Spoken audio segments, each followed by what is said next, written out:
Okay, back to Hilchos Chanukah. Okay, we learned yesterday that the mitzvah of lighting Chanukah candles is a very, very important mitzvah, to the extent that the Gemara says if somebody doesn't have money, let's say to buy candles, they even have to sell their clothing to buy at least the minimal amount, which is 1 candle per night. So it's a very important mitzvah. Now, Chanukah is a very unique mitzvah, candle lighting, because we find many times in halacha, the halacha itself, and then we find what's called mahadrin, when you want to do the mitzvah in a more preferred way.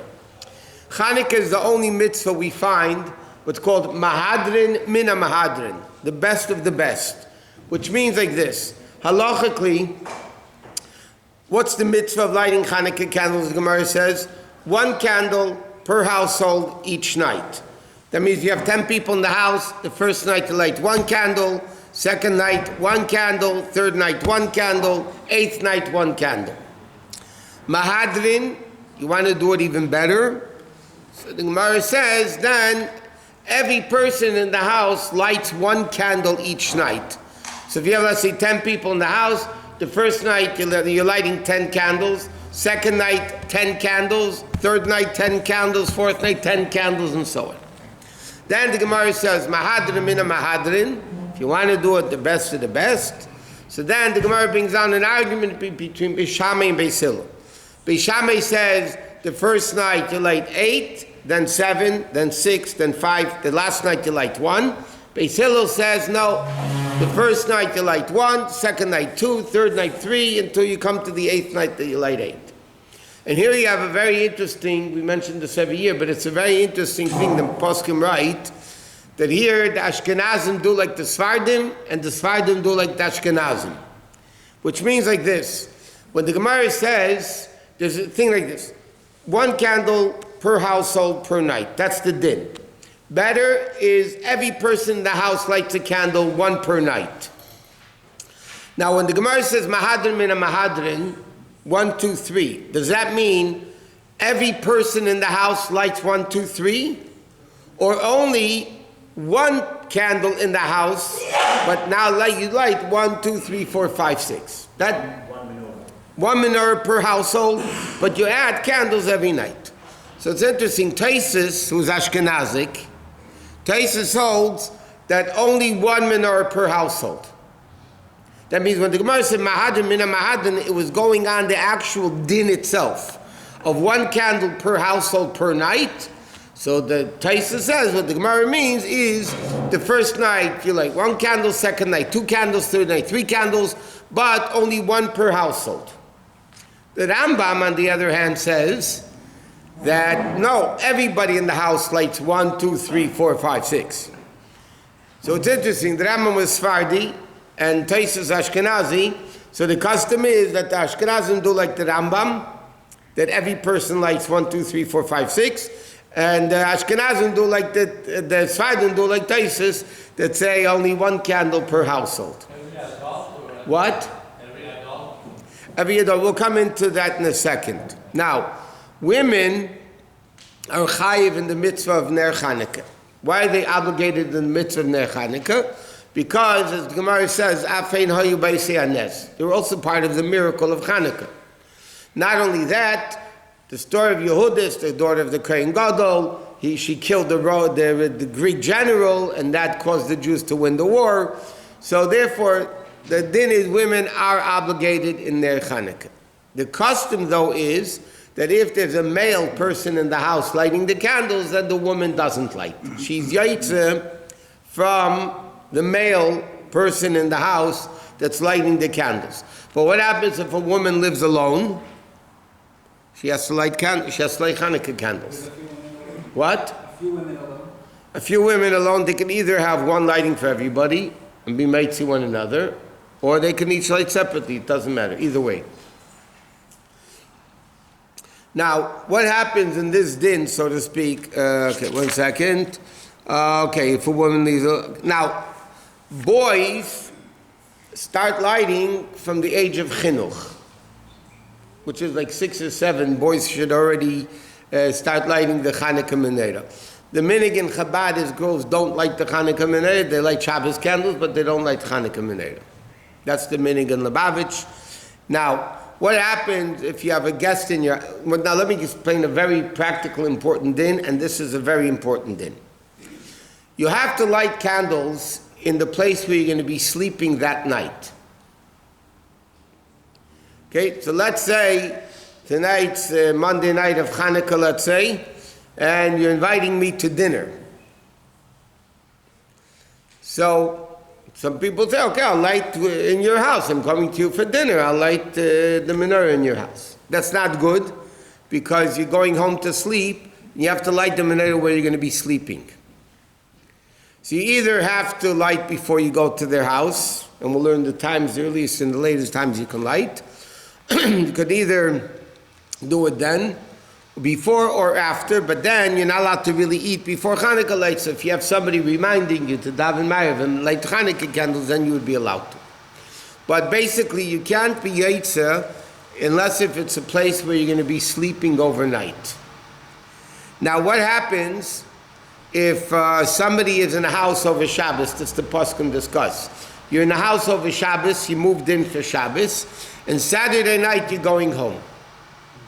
So according to many opinions, if you want, you can light in the house where you were Shabbos, because you were there Friday night.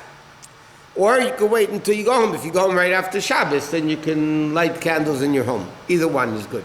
But you can't light candles in a house where you're not going to be sleeping. What?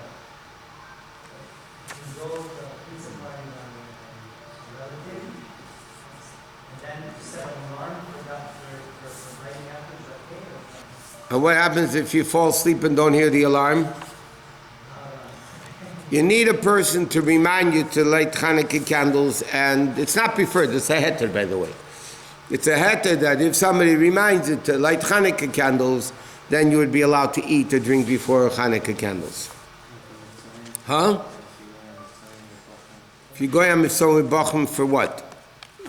As far as what? No. You can have a snack, you can't eat a meal. You can't wash it, you can have a kibbutz of mezainis, you can have fruits, you can have other things. But the best thing is to have somebody remind you to ben shlicht. Huh? Less than a kibbutz is fine. No, you can't have donuts, sorry. To remind you,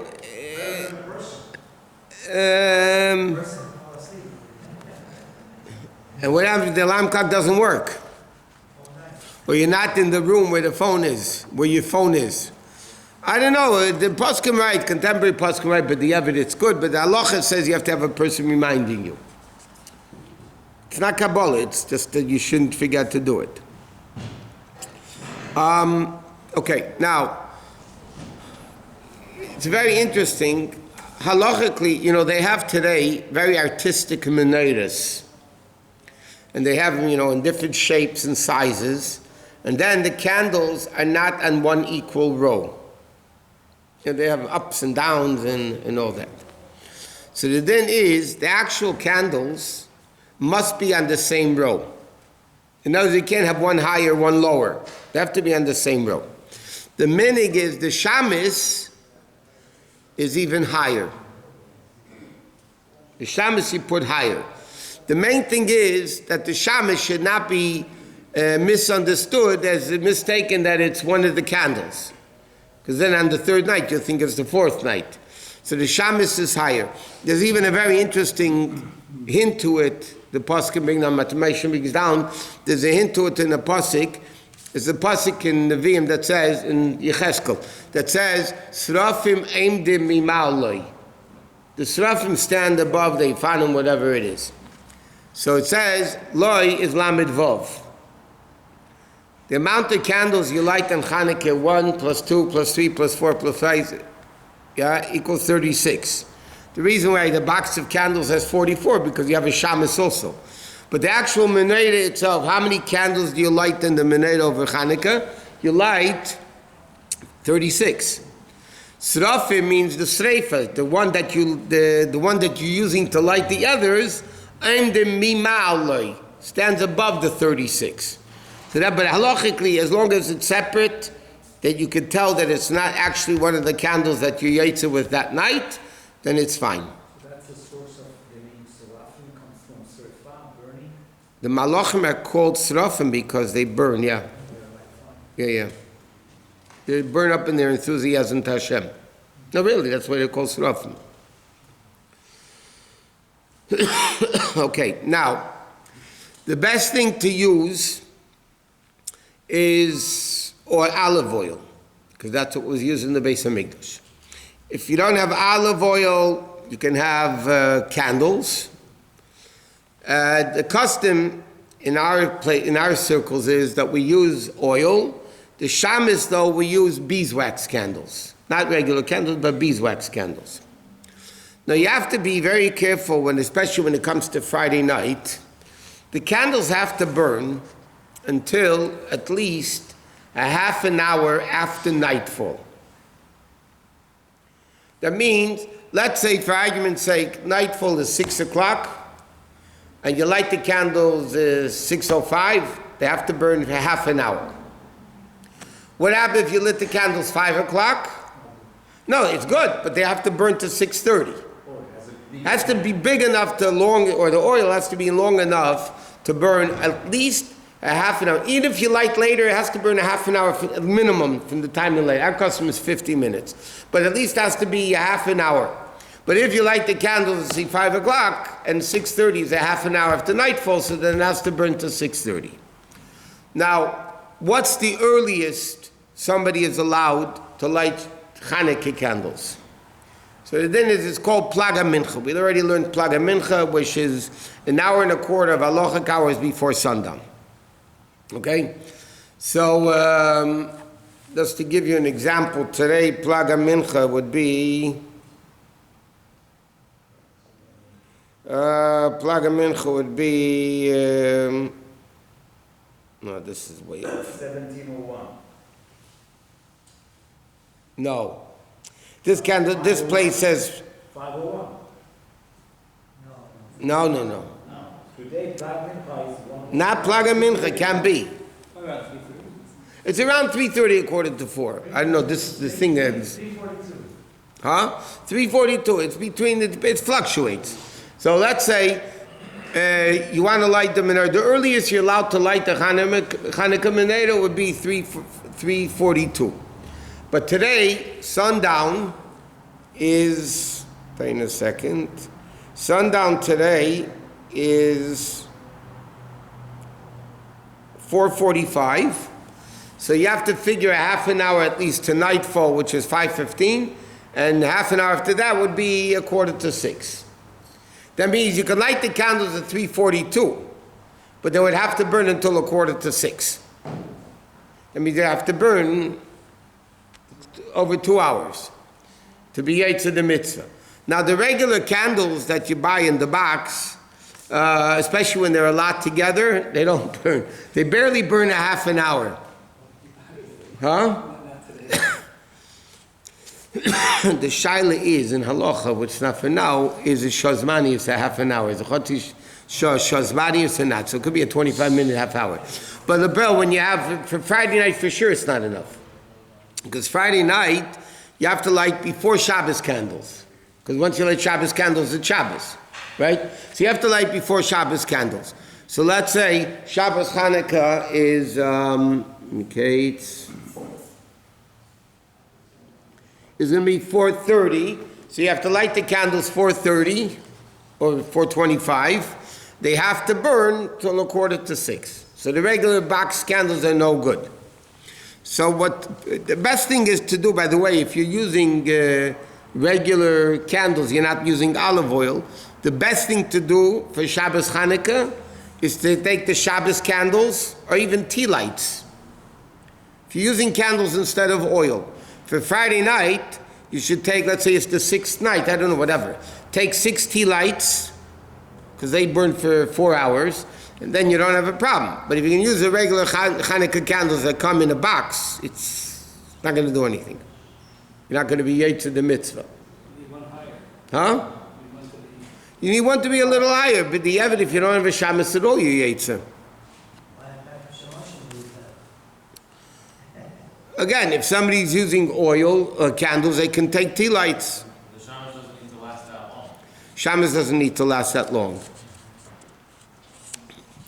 The shamas basically is in case we're benefiting from the candles, it should be considered as if we're benefiting from the shamas, not from the candles. But it doesn't need to last long. Huh? It doesn't need to last the proper zman. What? Half an hour shazmanis, 25 minutes will be the same over here. Right? Maybe yeah, maybe no. It's not the same. It's not the same. According to certain poskim, it could be shazmanias. Not everybody says that. It could be shazmanias. It makes sense that it should be shazmanias, but lav dafkin. Okay, anyway, so the earliest you can light candles is plaga mincha. What's the latest you can light candles? So ideally you have to light it as soon as possible after nightfall. Because again, you can't do anything until you light Chanukah candles. And also it's for the people inside the house. The latest you're allowed to light Chanukah candles with the Evid is as long as somebody's up in the house. As long as somebody's up, let's say you come home 12 o'clock. Somebody called me today. They're going to a wedding on Chanukah, the husband and wife, and the son is going to be home, stay home, and he's going to light candles. But they're going to come home like 1:30 at night. Because they have to drive to a wedding, come home middle of Chanukah 1:30. So they said, what should we do with Chanukah menorah? So he said, listen, you're coming home 1:30, you're both up. So then, then you can make a bracha on the candles. It's brought down in the Shulchan Aruch, it says that what happens if you come home late, your whole family is home. And you come home late and everybody's sleeping. So it says in halacha, it's best to wake somebody up, or a few people up, that you should be able to make a bracha. But what happens if somebody lives alone? There's nobody to wake up. So as long as he's home and he's up, he can light the candles because he's the only one home, and it's for his Pesumim Nisa. But generally speaking, you should try to light. But again, they wouldn't be able to light in the hall of the wedding, even if they bring their own candles. They wouldn't be able to light in the hall of the wedding because they're not sleeping there. What?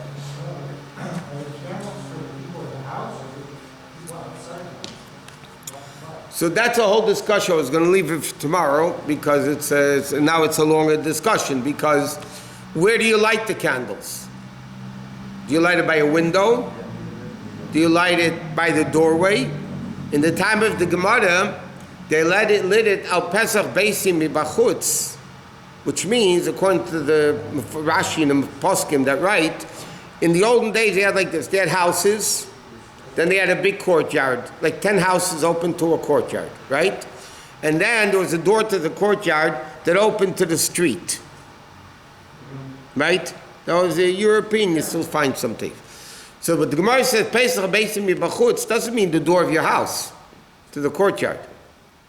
The Gemara meant the doorway of the courtyard to the street is where you should light it, that the people in the street should see the menorah. Then the Gemara speaks about what happened when it became dangerous, so on and so forth. The Gemara says, Menicha shulchan v'daya, you can put it on your table, it's enough. So we'll learn, Kabbalistically, we don't light it in the windows. Many people do. Many people have a minute to light in the windows. Mitzvah Shem, tomorrow night we'll discuss why we light it in the doorway rather than the window. And in addition to that, why you're not allowed to be yaitze candles with electricity. Electric candles, you're not allowed to make a bracha on electric candles for Chanukah because you're mamish not yaitze. To be continued.